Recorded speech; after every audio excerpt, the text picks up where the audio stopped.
قل هذه سبيلي أدعو إلى الله على بصيرة أنا ومن اتبعني وسبحان الله وما أنا من المشركين. بسم الله الرحمن الرحيم. الحمد لله رب العالمين، وصلى الله وسلم وبارك على المبعوث رحمة للعالمين سيدنا محمد وعلى آله وصحبه أجمعين. أما بعد, dear brothers and sisters in Islam, Assalamu alaikum wa rahmatullahi wa barakatuh, and welcome to this live episode of Ask Zad. As usual, we will take 3 questions from the emails and then we will go to your live questions and calls, inshallah. Ikram says, I know cuss words are not appropriate to use, but unfortunately these days our youth are so used to using bad words. It's like embedded in their vocabulary. Can you please explain the severity of using such swear and cuss words in Islam and its punishment in the hereafter? Using curse words, which a lot of the youth and people in general use nowadays, can be sinful and can be blasphemous. It can take a person out of the fold of Islam, especially when it deals with religion. So when someone says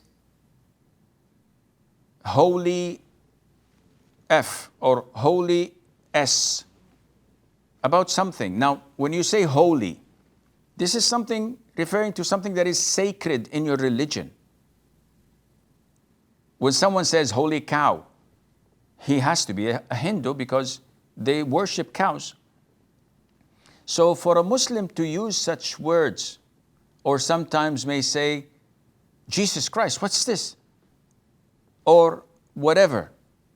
These can be sinful and it can take a person out of the fold of Islam. Generally speaking, a Muslim takes great care about the things he says. The Prophet said, alayhi salatu wassalam, that the cursing of another Muslim is sinful, is fisq. And fighting another Muslim is kufr.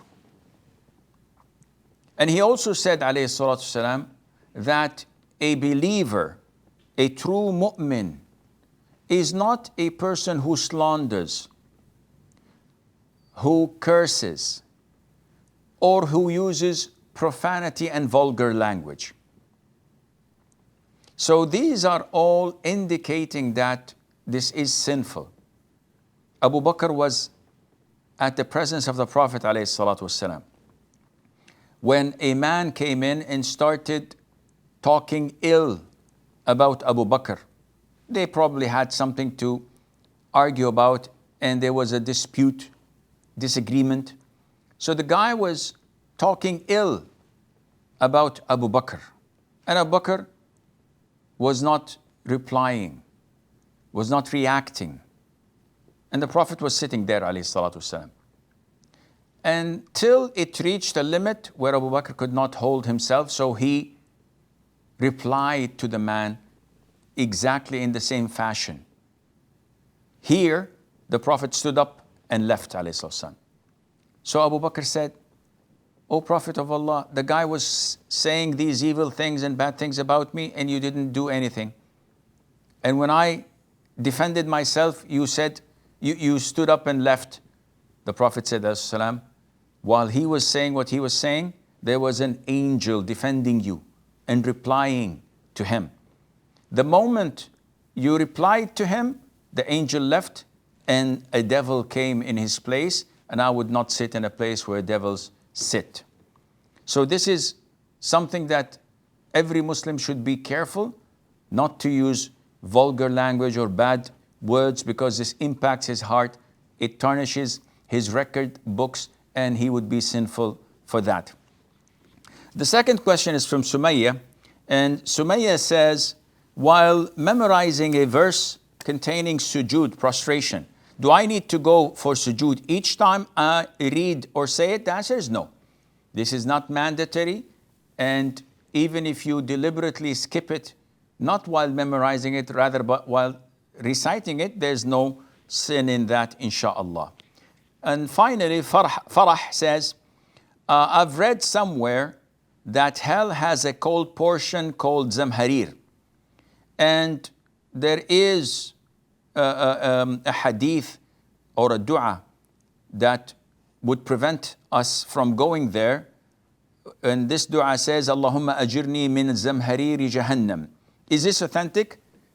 Now, we know that hellfire is divided into two different portions of torment. There is extreme heat and there is extreme cold. And the extreme cold is called zamharir. And there are different types of torment in hellfire. Things that take you up and things that take you down.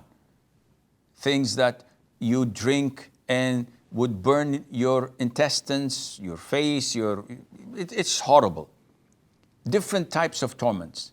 And one of the types is the extreme cold.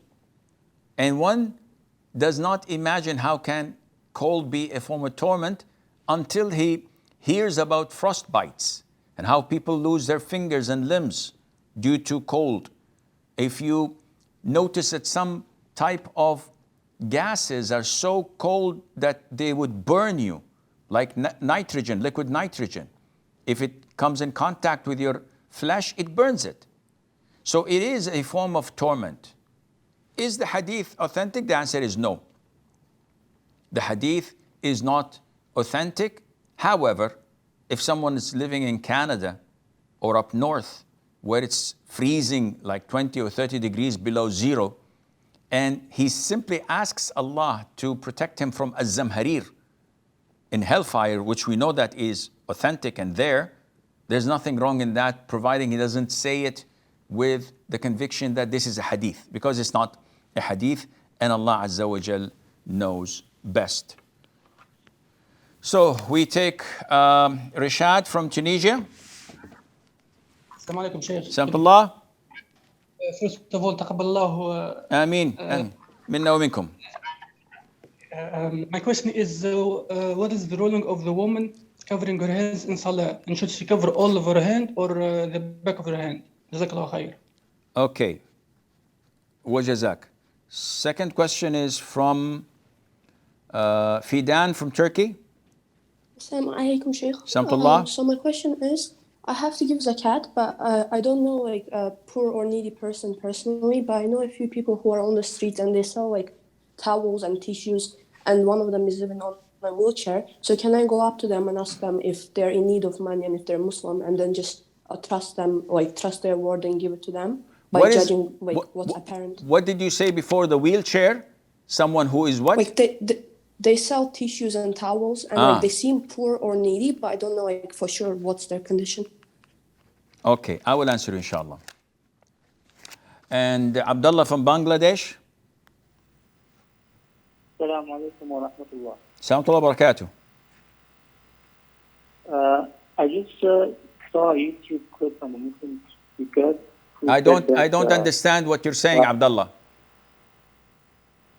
I just saw a YouTube video from a Muslim speaker who said that having intercourse with I'm afraid I can't understand you. Please call us from a clearer line, inshallah. Binyamin from the UK. Assalamu alaikum, Sheikh. Salamullah. How are you, Sheikh? I'm doing well, alhamdulillah, Binyamin. What can I do for you, akhi? Alhamdulillah. Can I ask 2 questions, please? One, please. Okay. So there is a so-called scholar who said that you can keep dogs as pets. You can keep what? A dog as a Dogs. pet. Okay. And what happened was, she said that the hadith is that angels don't enter the house if there's a dog, is only applied to the Prophet. So I just replied and said that it's still not allowed to keep dogs as pets, and I brought hadith to prove it. And they said that Imam Malik, he said you could keep dogs as pets outside. So am I ignorant or are they being ignorant? Okay, I will answer inshallah. Muhammad Farhan from the Philippines. Assalamu alaikum, Sheikh. Samtullah. Hi, Sheikh. Alhamdulillah. How are you doing, Muhammad? I'm fine, Sheikh. Alhamdulillah. So my question, Sheikh, is, Sheikh, I am 18 years old now and I just started college and applying courses in college. I really want to study Islamic studies as my first choice, and my second choice is to become a doctor. Here in our country, I can study Islamic studies and becoming a doctor. But what I really want is to apply and study Islamic studies in Islamic universities in Saudi Arabia, because Islamic universities in Saudi Arabia are the best and reliable when it comes to Islamic studies. What's your advice to me, Sheikh? Should I apply and study Islamic studies in Saudi Arabia? And while waiting to get accepted, I also study here to become a doctor, because it takes time to get accepted in Islamic universities in Saudi Arabia. And use the time in studying to become a doctor and Okay. to earn good salary. I will answer you, inshallah. Abu Hafs from Bangladesh. Assalamu alaikum wa rahmatullahi wa barakatuh, Sheikh. Assalamu alaikum wa barakatuh. Sheikh, my question is, inshallah, about nutmeg. And most of the people of our country believe in the opinion that the nutmeg is permissible to eat, but in limited proportions. Now, there's a brother who believes in what we believe, that nutmeg is not permissible in any amount. Now, Sheikh, he was invited to a relative's house and he was offered a dish. Now, that dish is well known. It is well known that people give nutmeg in that dish. So he ate that and he forgot to ask his relative about whether nutmeg was used. And he later got to know that asked that, will his prayers for 40 days be rejected, and is there any expiation? Okay, I will answer inshallah. And we have Nashim from the Philippines. Assalamu alaikum, Sheikh. Samtullah.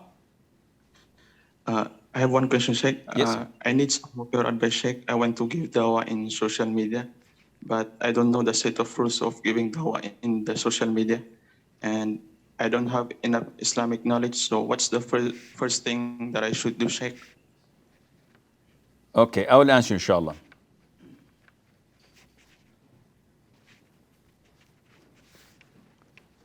And we have Zulkar from Bangladesh. Assalamu alaikum, Sheikh. Samtullah. Sheikh, my question is, someone gave me a chart and it was written in Arabic and told me to hang it on a wall so that I will be safe from shaitan. And I heard that this sort of stuff is black magic. After knowing that, I have thrown it away through the window. So is it okay to do that?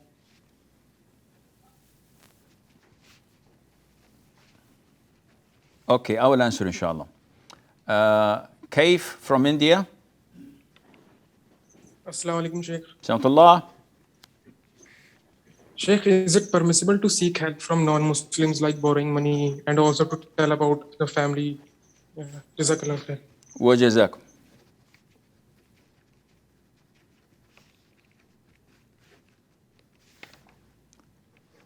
And Labib from Bangladesh. Assalamu alaikum, Sheikh. Samtullah.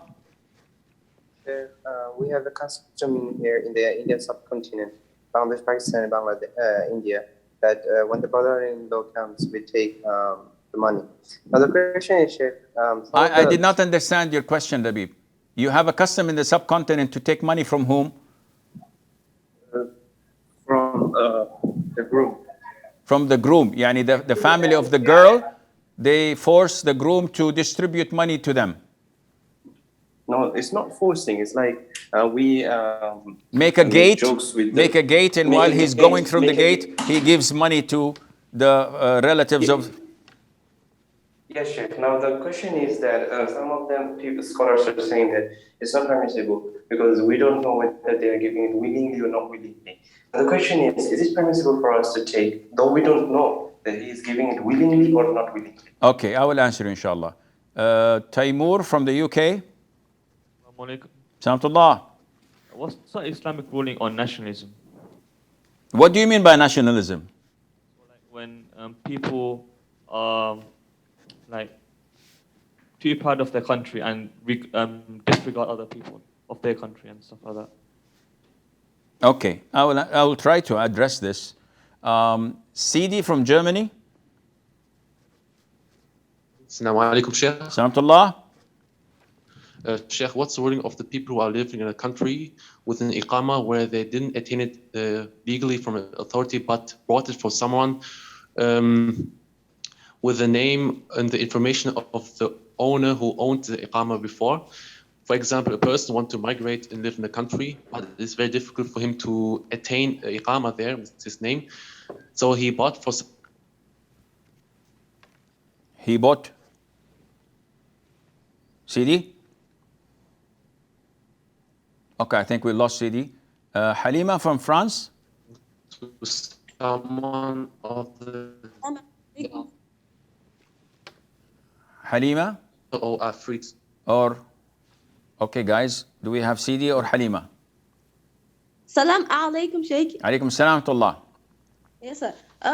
Actually, I have a question. If a Muslim that have like every second bad thoughts and whisperings of Satan, and also feels like something is talking on his tongue and makes him lose control, and also urges him to curse someone or everybody, like he feels the thing normally urges him to curse and thinks about bad things and everything. What is he supposed to do? Okay, I will answer inshallah. Ahnaf from Bangladesh. Salamullah. What should a Muslim do if he has thoughts like, can God be a man? And I ended up searching for it in internet. So am I sinful for that? Okay, I will answer you inshallah.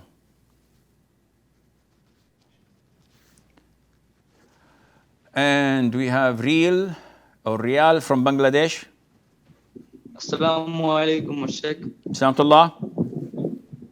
Sheikh, my question is, can we force our best or close friends to go masjid?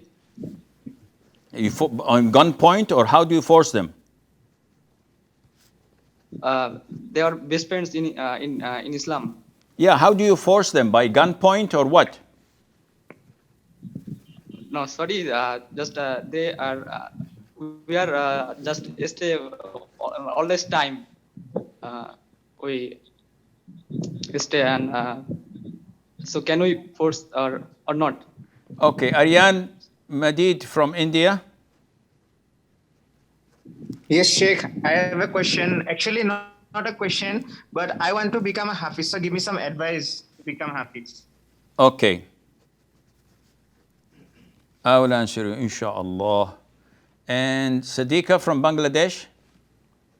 Assalamu alaikum wa rahmatullah. Salamullah wa barakatuh.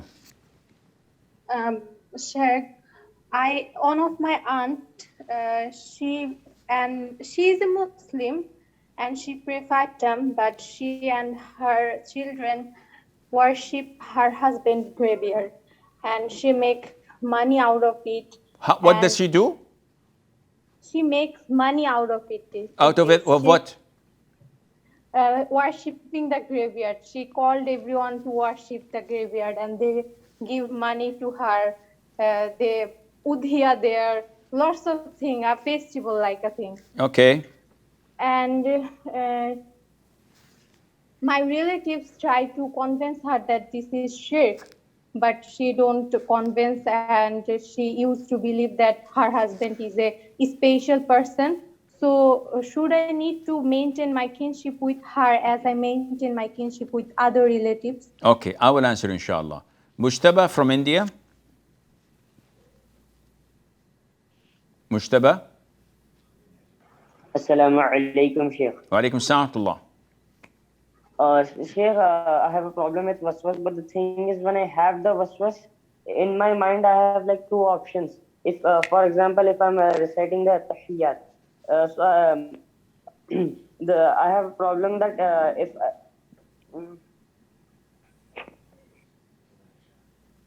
in my mind, I get waswas that if you repeat the same word, you have a chance to get your prayer accepted, but if you don't, your prayer is going to be invalid. So whenever I have waswas, it's like I have 2 options, whether it's Jannah or Jahannam. So how should I deal with it? Okay, I will answer you inshallah. We have a short break. Stay tuned, and inshallah we'll be right back.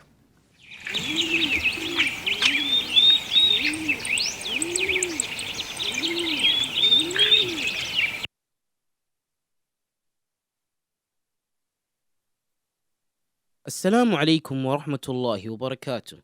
Today I'm going to talk about the book Interactions of the Greatest Leader.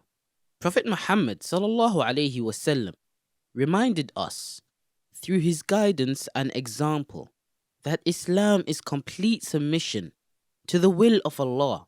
For one who submits, a mere declaration or display of belief will not be taken for success, but his or her heart and soul will certainly be put to test. Allah tested the Prophet of Allah sallallahu alaihi wasallam severely in order that he sallallahu alaihi wasallam becomes an example for his companions to follow. Similarly, he tests the believer to see whether he lives a righteous life in accordance with the instructions and commands set by Allah, or lives according to what his desires dictate. Whether the faith he displays is firmly rooted in his heart, or is it merely on the surface. He will be tested to see whether he will continue to have faith and love of Allah when in a calamity, as he does when in comfort, whether he will continue to remember and worship him if given bounties and comforts of life, as he does when he lives a modest life. Allah will undoubtedly test him to see if his faith, trust and love of him is unconditional, or is it conditioned upon good health and a comfortable life, free from stress and anxiety. The Prophet of Allah sallallahu alaihi wasallam showed us through his own example that for a righteous Muslim, this life is a testing ground where he will continue to be tested until he meets Allah. For him, tests will be conducted on earth while he lives, and not after he dies. He knows that as soon as death arrives and he steps into the next world, his tests are over. There, he only receives the result of his tests and enjoys the fruits of the deeds that he committed during a short span of time called life.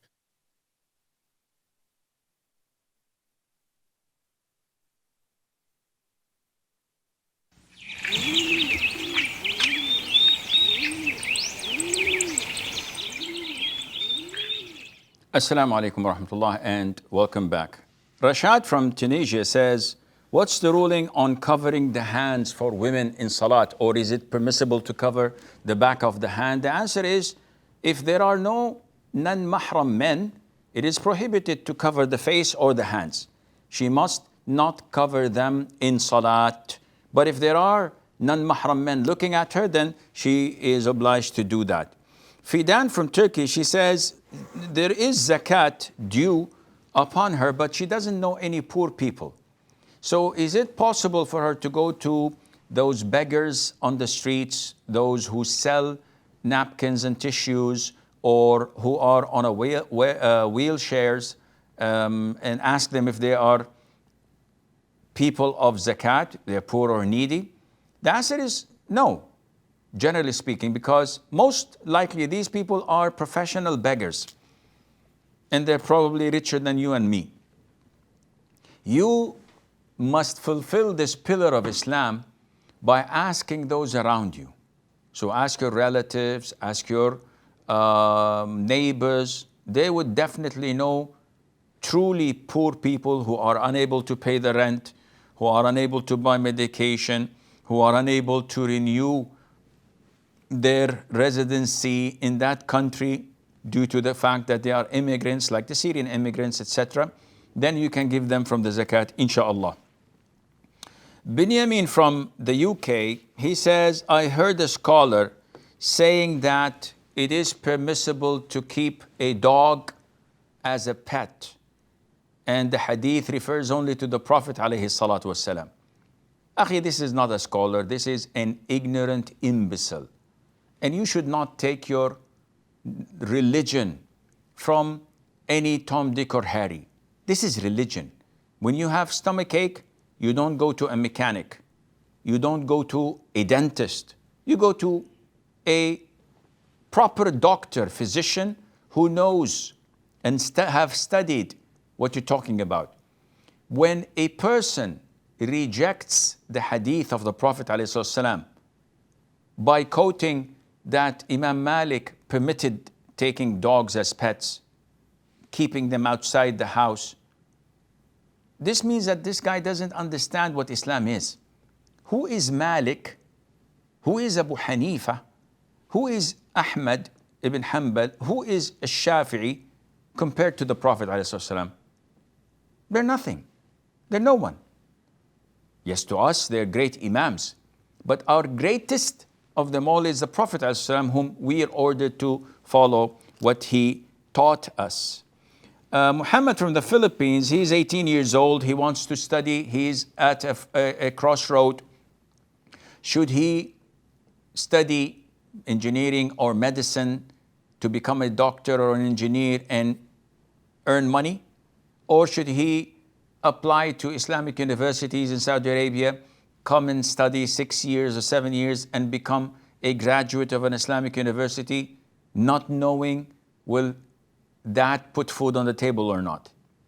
If you have this concept at the back of your mind, I would clearly say to you, go and study medicine.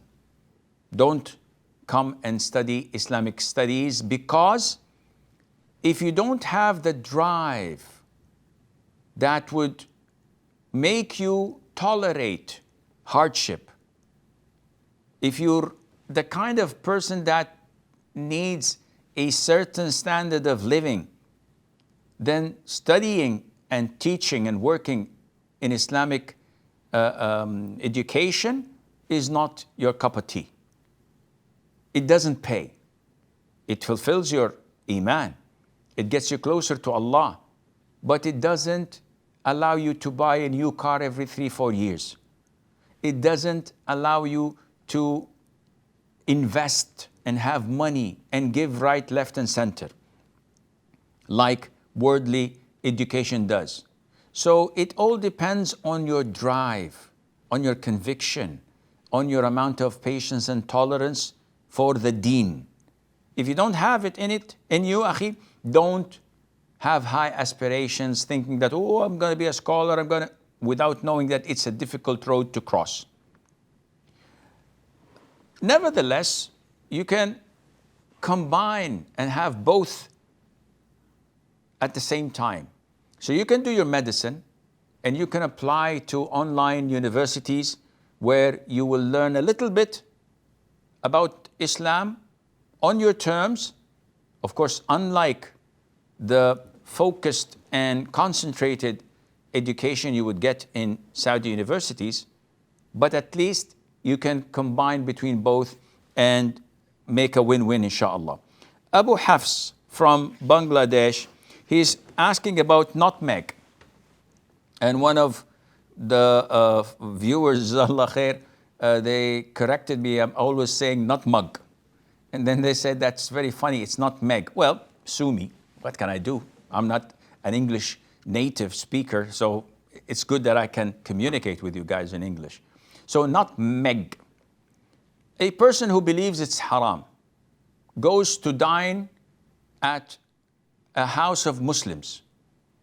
They serve a dish which is well known to contain nutmeg, and he eats unknowingly. Would his prayers be unaccepted for 40 days? The answer is no. He did not know the ruling, and therefore Allah would not hold him accountable for that. Nashim from the Philippines, he says, what are the rules of da'wah in social media?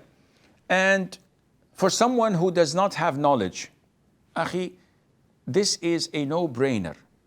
If you do not possess the necessary knowledge, it is prohibited for you to make da'wah, because you'll cause more harm than benefit. So your first step is to learn your religion, to know more about Islam, to study the Quran, to study the Sunnah. So when you speak with knowledge. It's not a gut feeling that you are arguing with others over. No, it has to be with concrete evidences from the Quran and the Sunnah and from the scholars who are trusted before you open your mouth. Once you possess the necessary, obligatory knowledge of Islam, then we go to the etiquettes of giving da'wah, to prioritize the pros and the cons, to measure and outweigh the consequences of what you're going to say, and this requires more elaboration. Zulkar from Bangladesh, a man gave him something to hang on the wall to prevent evil eye, black magic, etc. So it's a sort of a ta'weez in large size. So he did this, and then he figured out that this is haram, so he threw it from the window. Did he do the right thing? The answer is no. He should have burnt it with fire while reciting the last three قُلْ هُوَ اللَّهُ أَحَدْ قُلْ أَعُوذُ بِالْفَلَقِ قُلْ رَبِّ النَّاسِ. But as he disposed of it without doing this, I hope there is nothing wrong in that, inshallah. Kaif from India, he says, can we seek the assistance of non-Muslims in terms of consultation, in terms of borrowing money? Whatever is halal, there's no problem in seeking their help. We know that the Prophet ﷺ hired a kafir to guide him and Abu Bakr from Mecca to Medina while migrating. So hiring such a kafir was permissible. If you want to borrow from a kafir, this is also permissible. It is well established in the authentic sunnah that the Prophet ﷺ pawned his shield with a Jew in exchange of a sa' of barley. So he borrowed this barley and he pawned his shield with this Jew, and the Prophet died with the shield being with the Jew. So the Prophet borrowed from a Jew, alayhi salatu wassalam. So this is permissible. What is not permissible is to consult them or to take them as confidants in religion, in things that may impact the Muslims and Islam. So a ruler of a Muslim country is totally prohibited from seeking the consultation of a non-Muslim or appointing a non-Muslim to rule Muslims or to manage Muslims or to be appointed upon them, because this is a breach of al-wala wal-bara. Our allegiance should be only to the Muslims. Yes, if you ask a non-Muslim in something that he's specialized in and no Muslims possess this, okay. But all Muslims, with the grace of Allah, are knowledgeable, if not superior, to these non-Muslims that we bring them and make them in control over our lives and pay them astronomical salaries. So taking them as confidants, consulting them about other Muslims and what to do, this is not permissible. But if he's a shrink, he's a doctor, he's a physician, he's an engineer, and I need him in that specific worldly issue, there is no problem in that, inshallah. Labib from Bangladesh, he says, we have a tradition in Bangladesh that is when the groom comes to collect his wife, we build like an arch and he goes in, and on the side of the entrance there are the relatives, the brothers, the nephews, the cousins, and it's a tradition that he hands money to them. And some scholars say that this is haram because we don't know whether he's giving this money willingly or not. So is it permissible for me to take this money? Well, if the guy is giving it out with a big smile, and he's rich, and he's giving you like 10 taka, not giving you a lot of money, it's something symbolic, and he's happy, there's no problem in taking it. But if he's marching with a grim face and you feel that his soul is coming with every banknote he's handing to you, then it is not permissible to take it. Generally speaking, it's a cultural thing. If it's not related to Hindus or to disbelievers, there's no problem in that, providing it's within norm, within reason. He's not giving $1,000 each. He's giving them peanuts or pennies, just symbolic. There's no problem in it, inshallah. Taimur from the UK, he says, what's the ruling on nationalism? What is meant by nationalism? When nationalism becomes more important than religion, when nationalism drives you to oppress others, or to be arrogant, or to humiliate and disrespect those who don't share your nationality, this becomes a major sin. Many countries, unfortunately nowadays, I'm talking about many countries among the Muslims. As for the non-Muslims, it's by default. They say that you have to prioritize your passport, your nationality over your religion. They're kafir. So there's no problem in them saying this because they've reached rock bottom. They're in hell. Who cares what they say? Whatever they say, it's blasphemous. But when you come to some Muslim countries and they say that our nationality, our unity is above Islam, this is where it's an act of apostasy. When someone in a humanitarian organization says, my religion is humanity, and it is above all religions, this is an act of apostasy. This cannot be a Muslim who says, Ashhadu an la ilaha illallah. Because he's saying that before I testify that there is no God worthy of being worshipped other than Allah, I am giving priority to this nationalism or humanity or whatever they may call it.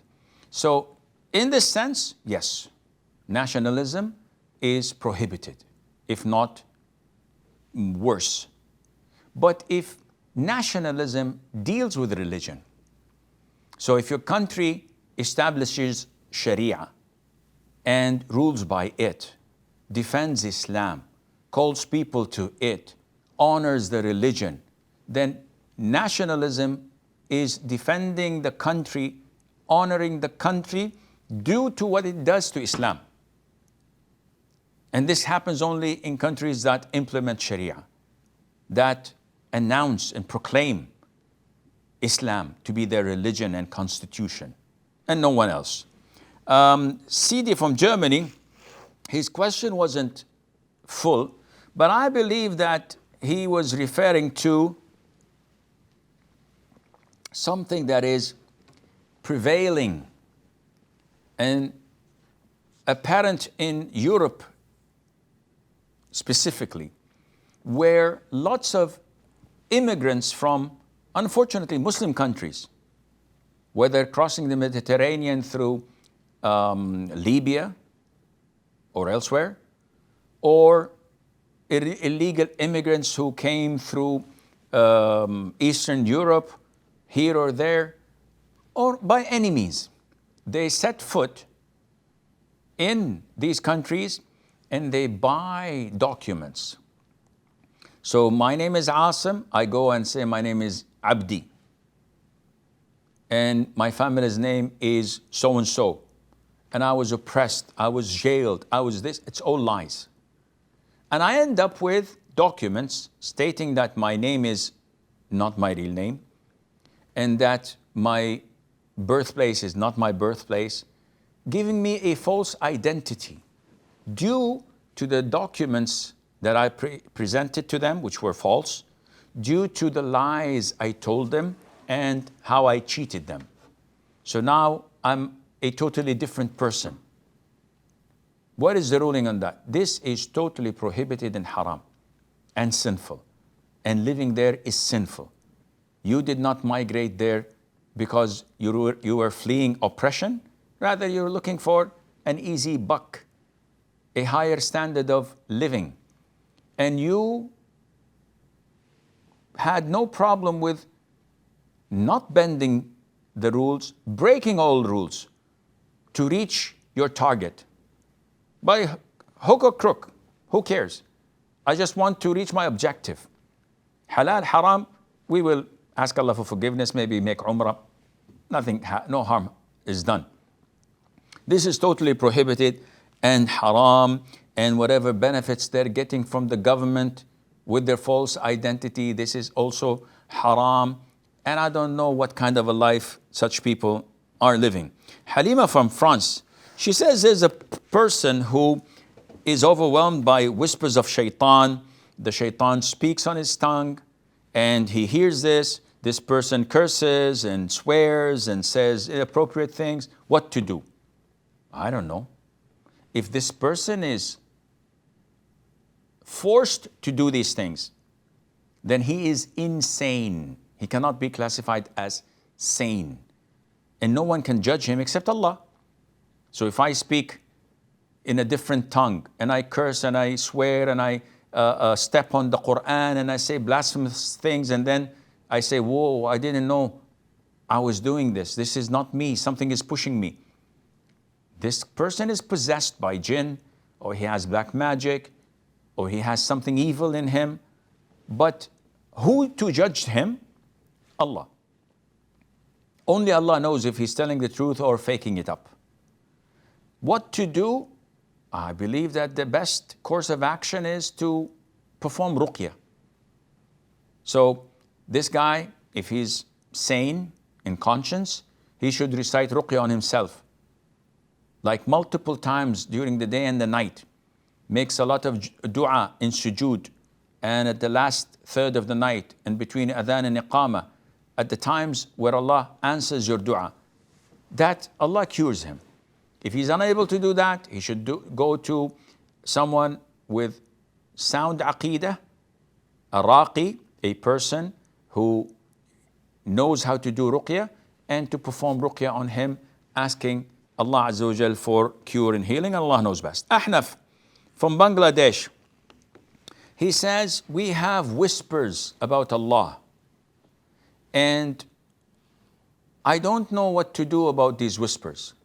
And he gave an example, and may Allah forgive him for what he had said. Why? Why are you doing dua for him? Because the Prophet said, alayhi salatu wasalam, Allah, the Almighty, has forgiven my ummah for my sake. For whatever they cross, whatever intrusive thoughts that cross their minds, as long as they do not talk about it nor act upon it. So Allah has pardoned you for these intrusive thoughts. When you come and say, I have these waswas about Allah being so and so and so and so, you blew your chance because you talked about it. You should not talk about such intrusive thoughts. Okay, Sheikh, I was asking a Sheikh.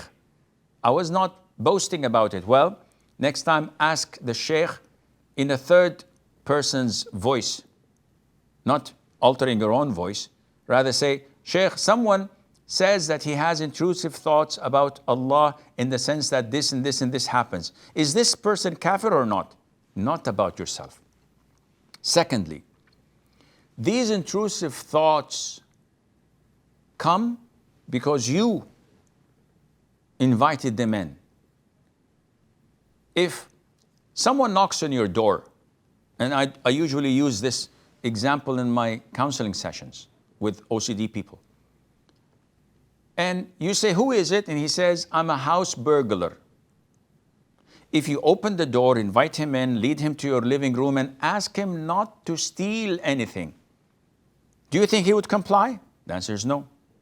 He will clean your house of everything valuable in it. Whose mistake is it then? His or yours? It's not his. This is his nature. and he identified himself before coming in. It's your mistake because you let him in. Likewise, with shaitan intrusive thoughts, it's your mistake for giving shaitan the chance to do this. Okay, Sheikh, how can I block it? Very easy. If you're walking in the middle of the market in Mumbai or Delhi or Dhaka, you will have one beggar, 9-year-old child, walking next to you. Uncle, give me some rupees, give me some taka.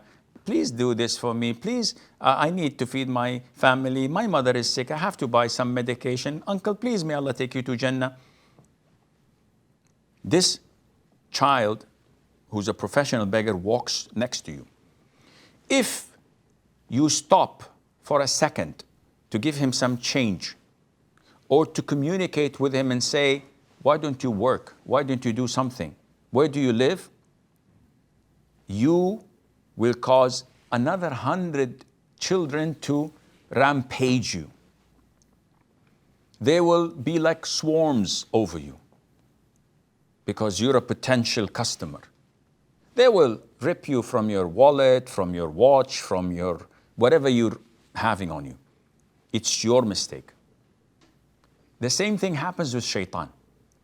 You listen to his intrusive thoughts and try to communicate with him, he overwhelms you with 100 more whispers that would make you helpless, would block your thinking from doing any transactions. You cannot think, khalas, you're blinded by this fog and this mist that hampers your sight. What to do? When you walk in the market and the child walks next to you, walk in a fast pace, steady pace. Do not pay any attention. Do not look at him. Do not even pretend that there's something talking to you.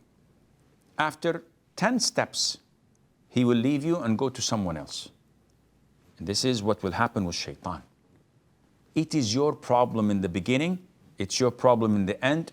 No one can help you unless you want to help yourself by seeking Allah's help. Riyal from Bangladesh. Can we force our friends to go to the masjid with us? I've asked Riyal, but I could not get a proper answer. How do I force my friends to go to the masjid? Force means that I have to have a gun to point at them, a sword, a stick. If I'm their boss, I would threaten them to fire them if they don't go to pray to the masjid. But if they're my peers, they're my friends, they're my buddies, I cannot force them. I can invite them. I can encourage them. Sometimes I can leverage on them by saying that, guys, if you don't pray with me, I'm not gonna hang out with you anymore. I can't hang out with people who don't pray. This is a form of arm twisting, but it's not forcing. So can we do something like that? Yes. But can I force them at gunpoint or force them with physical force? The answer is no. I have no right to do any of this. Aryan from India, how can someone be a hafiz? A hafiz is a description to someone who memorizes the Quran. How can I memorize the Quran? There's no one size that fits all. It differs from one person to the other. Some people I know would read one page of the Quran, repeat it 2 or 3 times, and they've memorized it. Other people need to write the page of the Quran 2 or 3 times, and they memorize it. Some people would need to recite it, recitation, 50 times, and they memorize it. So you must look at what is more convenient for your memorization. You have to take a friend or more to revise to one another, because doing it on your own usually is not successful. You tend to lose steam after a few weeks, if not few days. But when you have someone committed to you and with you, you will go long way, inshallah. And you have to memorize a portion and revise a bigger portion every day. Because the more days pass, the more you've memorized, and there's no use of memorizing it without revising it, because it disappears very quickly and you need to accommodate what you have memorized in order not to forget it, and Allah knows best. Siddiqa from Bangladesh, she says her aunt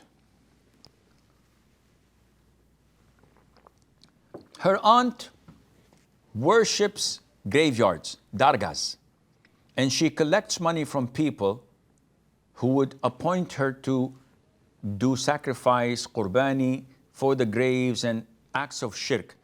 This is too generic.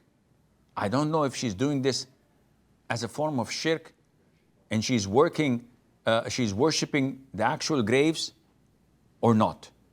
This is something we have to discuss in details. But hypothetically, if this aunt is a full-fledged mushrika, she worships the grave, she believes firmly that the deceased, the one who's buried, has the ability to benefit her and to protect her from harm's way, and she offers forms of worship to that grave or to that dargah or to that shrine, then in this case, she's an apostate mushrika and you must cut all relations with her. Finally, Mujtaba says, he has whispers of shaitan, and in his prayer, he gets these whispers, compelling, intrusive thoughts that if you do not repeat the words in Salat, your prayer is invalid. So he ends up repeating it.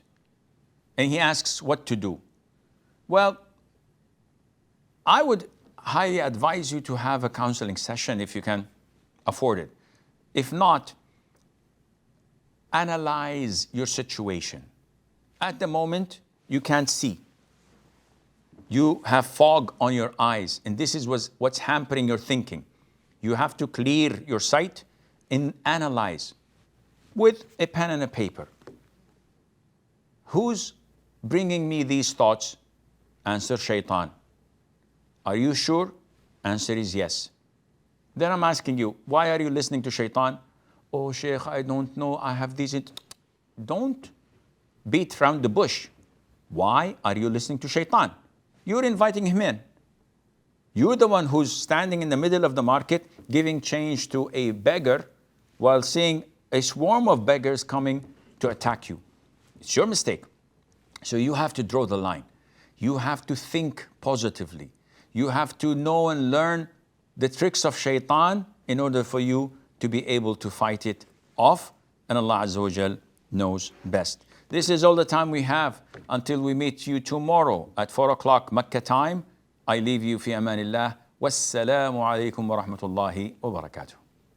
قل هذه سبيلي أدعو إلى الله